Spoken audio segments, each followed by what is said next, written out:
Hi welcome to TFPC. నేను మీ అంజలి. Yes, so బహిర్భూమి అంటూ మన ముందుకైతే రాబోతున్నారు అండ్ టీమ్ మొత్తం మనతో పాటు ఉన్నారు.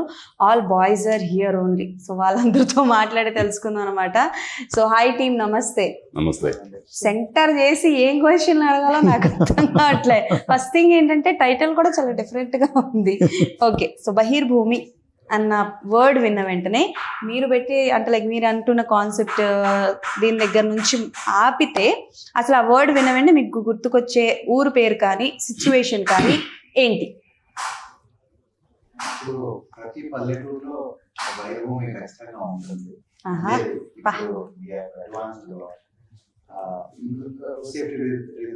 మంచిది కూడా, కానీ నాకు కథ విన్నప్పుడు ఈ టైటిల్ చాలా హ్యాపీ అనిపిస్తుంది.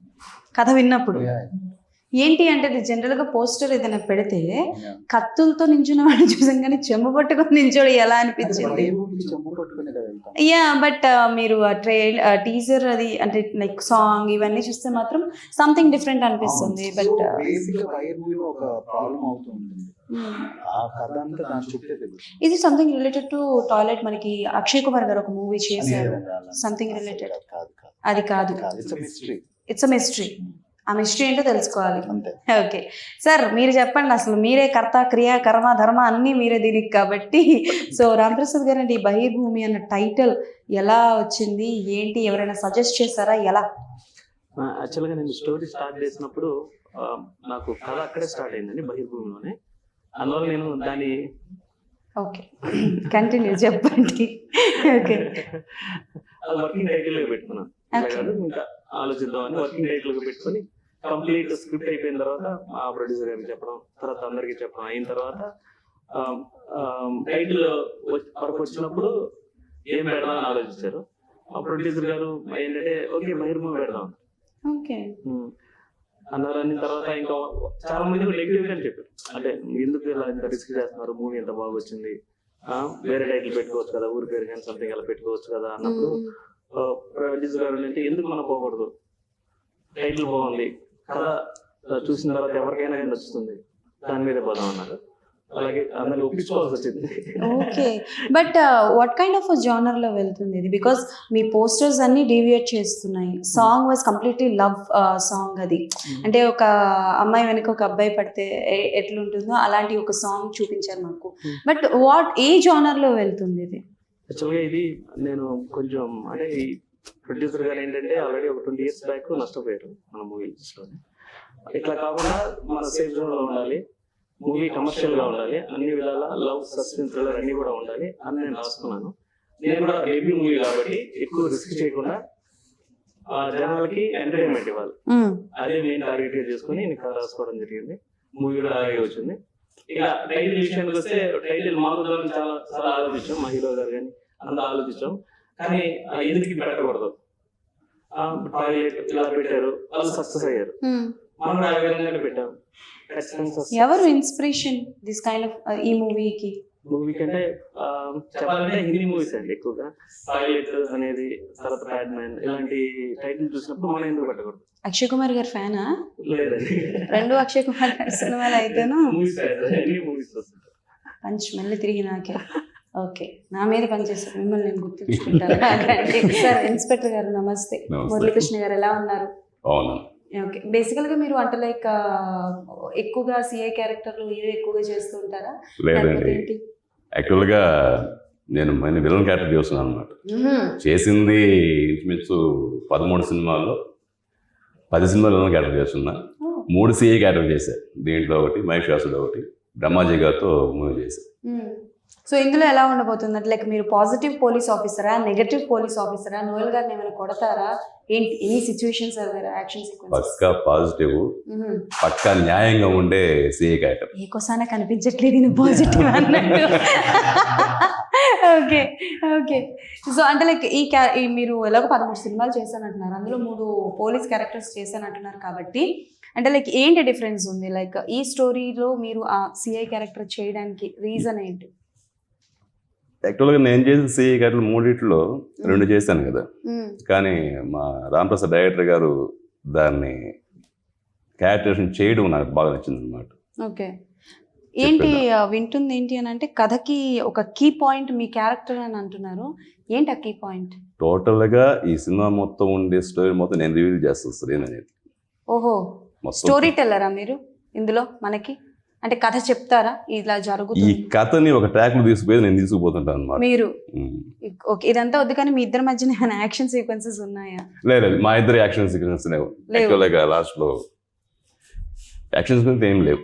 లాస్ట్ లో అని చెప్పి ఆపేస్తారే, లాస్ట్ లో ఏంటి అది చెప్పకూడదు. 4th సినిమా చూడండి. 4th సినిమా చూడాలి. మేమేం చెప్పం. 4వ తారీఖు చక్కగా మీ ఫ్యామిలీకి యాక్చువల్గా నోయల్ గారికి నాకు దాంట్లో 2 సీన్లు ఉన్నాయి. మిగతా అంతా వేరే అవుతున్నాను అనమాట. దాంట్లో టైటిల్ విన్నప్పుడు మీకు ఏమనిపించింది? బహిర్భూమి. యాక్చువల్గా రామ్ ప్రసాద్ మా నెల్లూరు ఇంచుమించు నాకు 6 years నుంచి పరిచయం. 2018లో నేను కెరీర్ స్టార్ట్ చేశాను.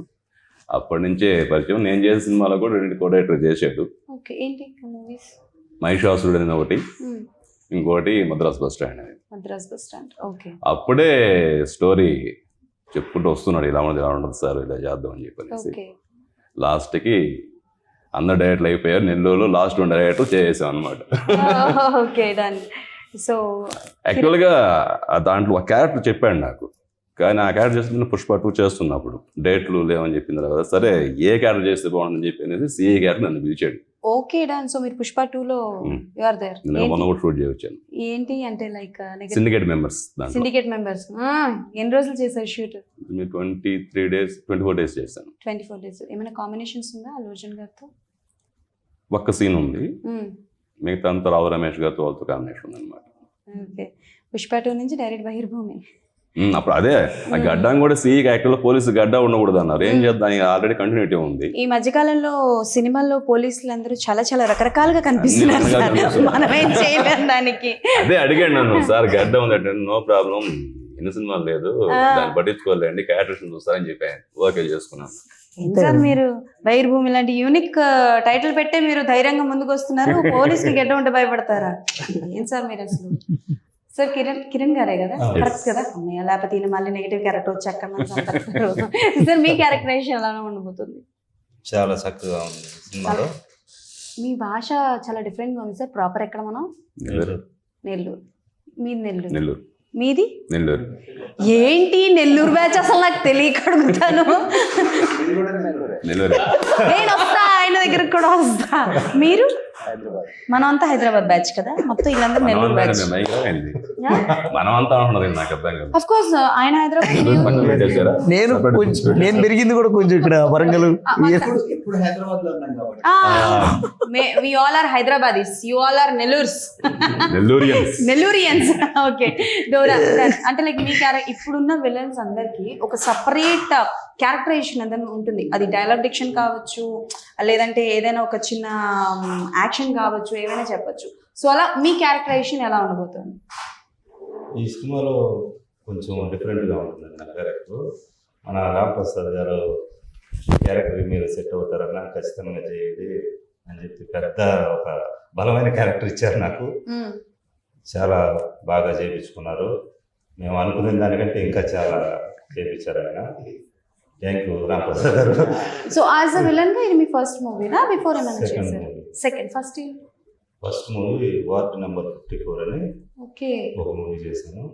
దాంట్లో మా ప్రసాద్ గారు కో-డైరెక్టర్గా చేశారు.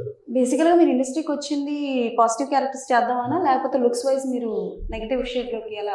లేదండి, మా లుక్ చూసి రామ్ ప్రసాద్ గారు విలన్ గా సెట్ అవుతారు అని చెప్పి దానికి తీసుకున్నారు. మీరేంటి ఇలా అంటే మీకేదో కనెక్ట్ అవుతున్నట్టు ఉంది. మీరు చాలా గొప్పవారు సార్.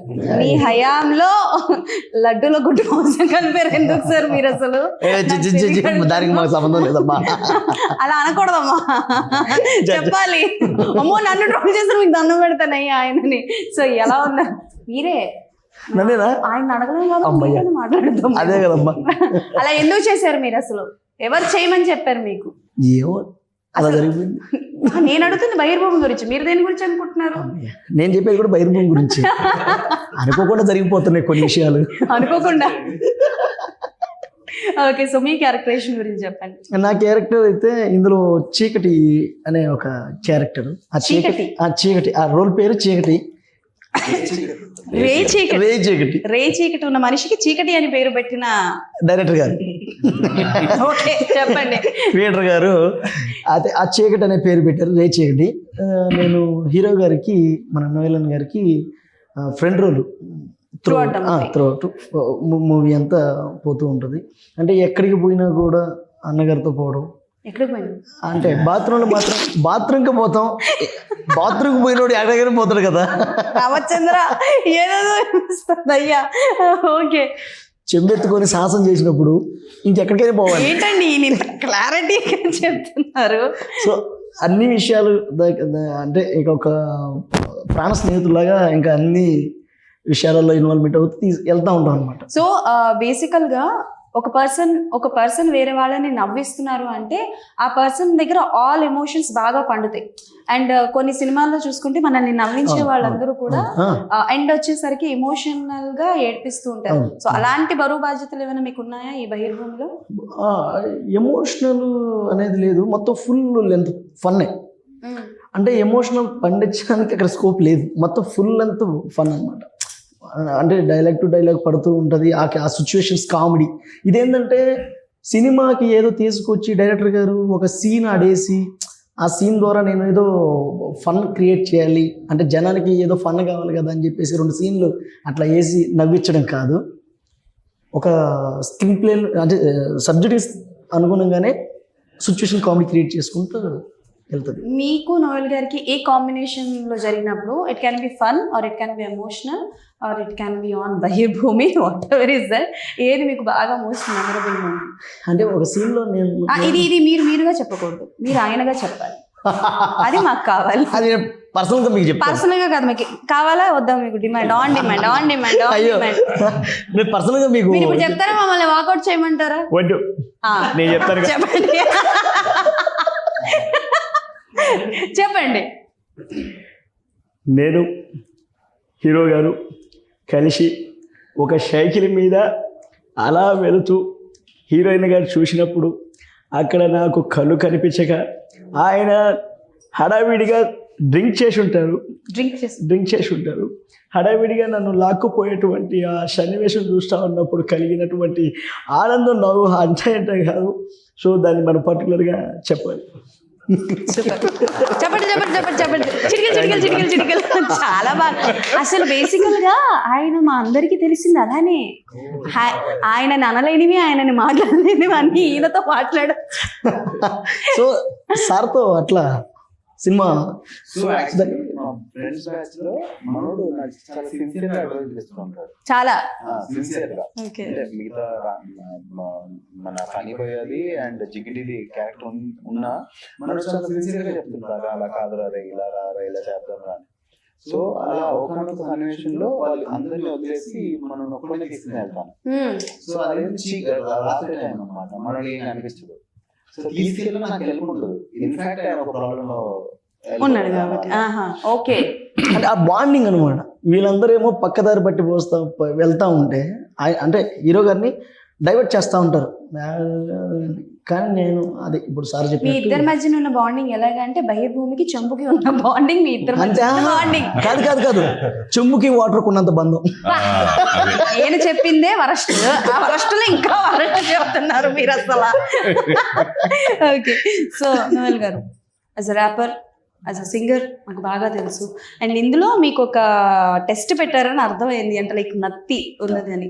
సో అంటే లైక్ ఏ డబ్బింగ్ టైంలో కావచ్చు, షూటింగ్ టైంలో కావచ్చు, ఏది బాగా ఇబ్బంది అనిపించింది మీకు? అంటే లైక్ ఆ నత్తి ఉండడం వల్ల ఎప్పుడైనా మర్చిపోయి డైలాగ్స్ చెప్పేయడం కానీ, లేకపోతే డబ్బింగ్ చెప్తున్నప్పుడు ఏదైనా ఇబ్బంది? అంటే ఇప్పుడు మా డైరెక్టర్ క్లియర్ గా రాసుకున్నారు డైలాగ్స్ అనేది. సో ఇప్పుడు హీరోయిన్ పేరు గౌరీ అదే. సో అది ఆయన గౌరీలోనే ఇప్పుడు చిన్న డైలాగ్ ఇప్పుడు నత్తు ఉంది ఆల్రెడీ ఉంది కాబట్టి ఎక్కువ డైలాగ్ రాయలేదు. సో డైలాగ్స్ చిన్నగానే ఉంటే వాటిని స్ట్రెస్ చేస్తూ వెళ్ళాలి కదా. సో నాకు ఆల్రెడీ ప్రిపేర్ చేస్తున్నారు, ఇలా నత్తి ఉంటుంది, మీరు ఇలా మాట్లాడాలి అని. సో అది ఆల్రెడీ చేస్తున్నాం కాబట్టి నాకు డబ్బింగ్ లో పెద్ద ఇబ్బంది ఏం అవ్వలేదు. కానీ ఫస్ట్ డే కొంచెం కరెక్ట్ వస్తుందా లేదా అనే కాన్షియస్నెస్ ఉంది. నేను ఊరికెళ్ళి మానిటర్ చూసుకోవడం అదంతా కరెక్ట్ గానే ఉందా లేదంటే బాగాలేదంటే ఆ లైన్ క్రాస్ చేయమంటే అసలు చండాలంగా అయిపోతుంది. సో నాకు తెలిసి అసలు లీడ్ గా మీరు రావడం this was the first one అంటే లైక్ ఏదండి యాజ్ అ లీడ్ గా బాయ్ ఫ్రెండ్స్ రాజా మీరు కేక్ అంటే సోలోగా మనిషి అవన్నీ సోలోస్ చేశాను. కానీ మధ్యలో నెగిటివ్స్ చేయడం ఇష్టం. సో అందుకనే నేను నెగిటివ్ క్యారెక్టర్స్ చేసి ఆ లీడ్ నుంచి కొంచెం సైడ్ ట్రాక్ అయ్యాను యాక్చువల్లీ. ఎందుకు నెగిటివ్స్ అంటే అంత ఇష్టం? అంటే బేసికల్ గా మీకు బాగా సూట్ అవుతుంది అనుకోండి. అంటే ఐ ఫీల్ సినిమాకి ఒక పాజిటివ్ ఒక నెగిటివ్ ఉండాలి, ఫోర్సెస్ ఉంటాయి రెండు. సో మనం పాజిటివ్ ఇప్పుడు పెద్ద సినిమాలు నేను చేయాలి అంటే పెద్ద హీరోస్ తో కూడా నేను చేయగలగాలి అంటే నేను ఎక్కడ ఫిట్ అవుతాను, ఎక్స్పోజ్ అవ్వాలి. ఎలా ఫిట్ అంటే ఇంకొక నెగిటివ్ క్యారెక్టర్ అంటే ఒక స్ట్రాంగ్ నెగిటివ్ క్యారెక్టర్ అయితే కొంచెం ఈజీ. అంటే ఒక పెద్ద హీరోతో చేయాలన్నా కొంచెం ఈజీ అది. సో ఆ వే పట్టుకుంటే బాగుంటుంది కదా అని అనుకున్నాను. బట్ దానివల్ల ఏమైందంటే నేను చేసే మెయిన్ క్యారెక్టర్స్ నుంచి కొంచెం డ్రాప్ అయ్యాను. ఏమైనా మిస్ చేసుకున్న క్యారెక్టర్స్ ఏమైనా ఉన్నాయా త్రూ అవుట్ ద యువర్ కెరియర్లో చూసుకుంటే? అంటే లైక్ ఇలా ఎక్స్పెరిమెంట్ చేయడానికి కానీ లేకపోతే ఇలా ఒక పర్టికులర్ చూజీగా వెళ్తున్న వేలో ఏదైనా మీరు మిస్ చేసుకున్న క్యారెక్టర్స్ అంటే వేలో? నేను కుమారి 20 అయిపోయిన తర్వాత నా బాయ్ ఫ్రెండ్స్ రాజా మీరు కేక రెండు బ్యాక్ టు బ్యాక్ జరుగుతున్నాయి సినిమా. సో ఉన్నది ఒకటే జిందగీ సినిమా అప్పుడే అనౌన్స్ అయింది. సో వాళ్ళు 40 days అడిగారు. 40 days అంటే ఇంకెక్కువే, కానీ స్ట్రెచ్ ఇవ్వాలంటే ఈ రెండు ప్రాజెక్ట్స్ కి ఇబ్బంది అవుతుంది. నేను చాలా రిక్వెస్ట్ చేస్తాను, సార్ నాకు ఖచ్చితంగా చేస్తున్నాను చేసింటే చాలా బాగుంటుంది కెరియర్ 100% బాగుంటుంది. మిస్ అయినా అంటే మనకి ఏదో రాసిపెట్టినట్టు ఖచ్చితంగా వస్తుంది, కానీ అరే ఏదో రకంగా వర్కౌట్ అయ్యింది బాగుండే అనే ఫీలింగ్ మాత్రం ఉంది. ఓకే. అండ్ ఇప్పుడు భయభూమి రిలీజ్ అయిన తర్వాత ఇప్పటి వరకు మేము చూసిన నోయల్ గారు ఒక ఎత్తు, ఇప్పుడు రాబోయే నోయల్ గారు అంటే ఎలా రిసీవ్ చేసుకుంటారు జనాలు? నేను ఎప్పుడు కంప్లీట్ అవుట్ అండ్ అవుట్ పల్లెటూరు క్యారెక్టర్ చేయలేదు. రంగస్థలంలో ఒక గ్లిమ్స్ ఉంటుంది. సో ఇది అలాంటి character. So I'm really looking forward. ఎందుకంటే ఒక ఆర్టిస్ట్ కి జనరల్ ర్యాపర్ అనగానే వాడు కొంచెం స్టైలిష్ ఉంటాడు, చైన్ వేసుకుని ర్యాప్ పాడటం అదంతా వెస్టర్న్ కల్చర్ కదా. సో మన నేటివిటీలో చేయడం అనేది నాకు చాలా ఇష్టం యాజ్ అన్ ఆర్టిస్ట్. సో ఈ సినిమాలో అది వర్కౌట్ అయింది. Okay then so upcoming projects లక్కీగా నెక్స్ట్ పొట్టేలు వస్తుంది.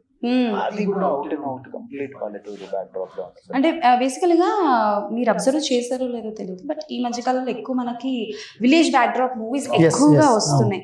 అండ్ ఒకప్పుడు ఏంటి అని అంటే like city town based movies ఎక్కువ వచ్చాయి, ఇప్పుడు village back drop movies action thriller ఎక్కువ వస్తున్నాయి. కాబట్టి మీకు ఈ కథ విన్నప్పుడు ఏమైనా అనిపించిందా మనం రొటీన్ గా వెళ్ళిపోతున్నామేమో? లేదండి. ఇప్పుడు నాకు ఈ కథ విన్నప్పుడు నేను ఎప్పటి నుంచో వెయిట్ చేసే కథ వచ్చింది కదా అని ఫీల్ అయ్యాను తప్ప. ఎందుకంటే ఒక నేటివిటీ ఉన్న కథ నేను చేయాలి, ఒక పల్లెటూరు రోడ్లో నాకు కనిపించాలి, అది నాకు నేను చూసుకోవాలని అనుకున్నాను. సో అంతే తప్ప ఇది రొటీన్ గా ఉంటుంది. రొటీన్ అనేది స్టోరీలో ఉంటుందండి, ప్రెజెంటేషన్ లో ఉంటుంది. ఇప్పుడు నార్మల్ కథను కూడా చాలా బ్యూటిఫుల్ గా చెప్పొచ్చు. లైక్ బలగం అది ఒక చిన్న సన్నివేశం అండి. సినిమా అంతా ఒక చిన్న సన్నివేశమే, అది ఒక పెద్ద కథ కాదు. ఒక సన్నివేశం అంత బ్యూటిఫుల్ గా ఎలా చెప్తారు, అది కన్విక్షన్ అది. సో మనం ఎంత బ్యూటిఫుల్ గా ప్రజెంట్ చేస్తామో, ఆ ఎమోషన్ ఎంత బాగా చూపిస్తాం అనేది డిపెండ్ అవుతుంది. అది చిన్నదా పెద్దదా, అద్భుతమైన కథలు కూడా బాగా చేస్తూ ఉంటుంది. ఓకే. సో బేసికల్గా ఇప్పుడు రీ రిలీజెస్ ఎక్కువగా అవుతున్నాయి కాబట్టి it's an out of the box question. మీకు ఏ సినిమా రీ రిలీజ్ అయితే థియేటర్? కుమారి 21F. It's an ultimate movie కదా. నేను ఒక యాక్టర్ అని స్టాంప్ చేసి చెప్పింది సినిమా ఇండస్ట్రీ కదా. So I would want to see that Kumari 21. కదా. చాలా వరకు అండి, అంటే లైక్ బేసికల్గా కుమారి 21F వచ్చిన తర్వాత ఫ్రెండ్స్ మీద కావచ్చు, గర్ల్ ఫ్రెండ్ మీద కావచ్చు, హోప్స్ పెంచినా తగ్గించినా అన్ని ఆల్ జానర్లు చాలా బాగా కవర్ చేసింది. కాబట్టి సో ఫైనల్గా 1 word about your heroine.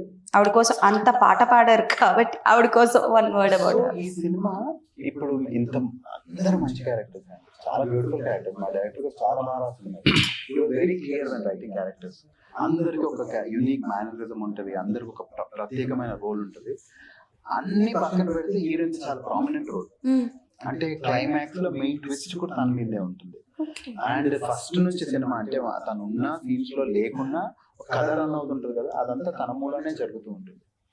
So చాలా బ్యూటిఫుల్ క్యారెక్టర్ అండ్ తను కూడా చాలా బాగా చేసింది. ఇన్ఫాక్ట్ తను ఈ సినిమాకి చాలా హెల్ప్ చేసింది. తను కూడా నెల్లూరే అండి.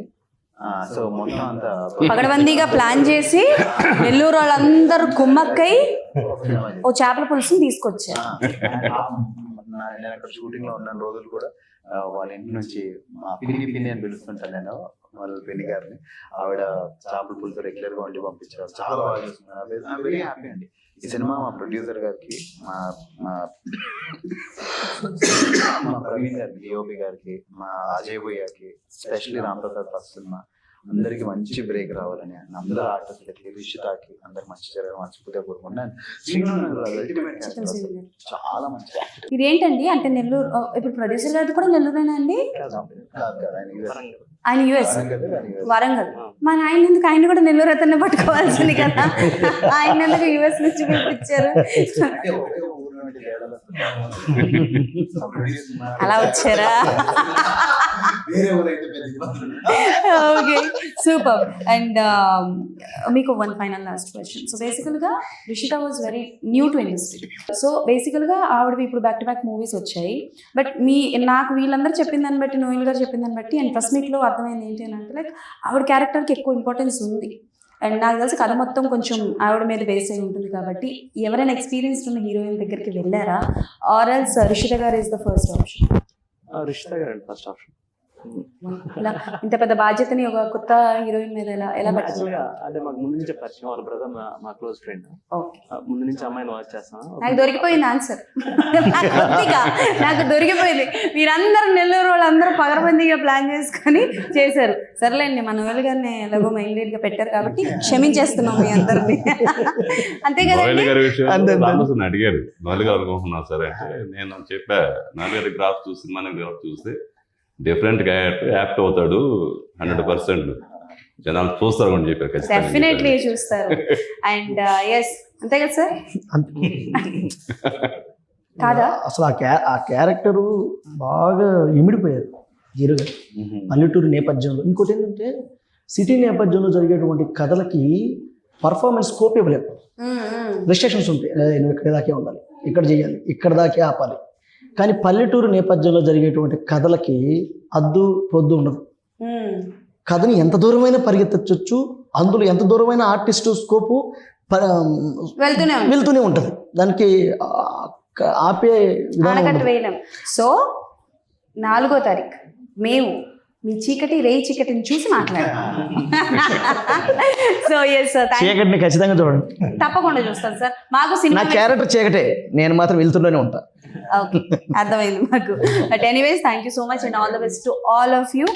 సో అది సంగతి అనమాట. October 4th అందరూ బహిర్భూమి సినిమాకి వెళ్ళి చూసి ఎలా ఉంది ఏంటి అన్నది కింద కమెంట్స్ లో మెన్షన్ చేయండి. మళ్ళీ ఇంకో ఇంటర్వ్యూతో డెఫినెట్లీ మీ ముందుకు వచ్చేస్తాను. అప్పటి వరకు కీప్ వాచింగ్ TFPC.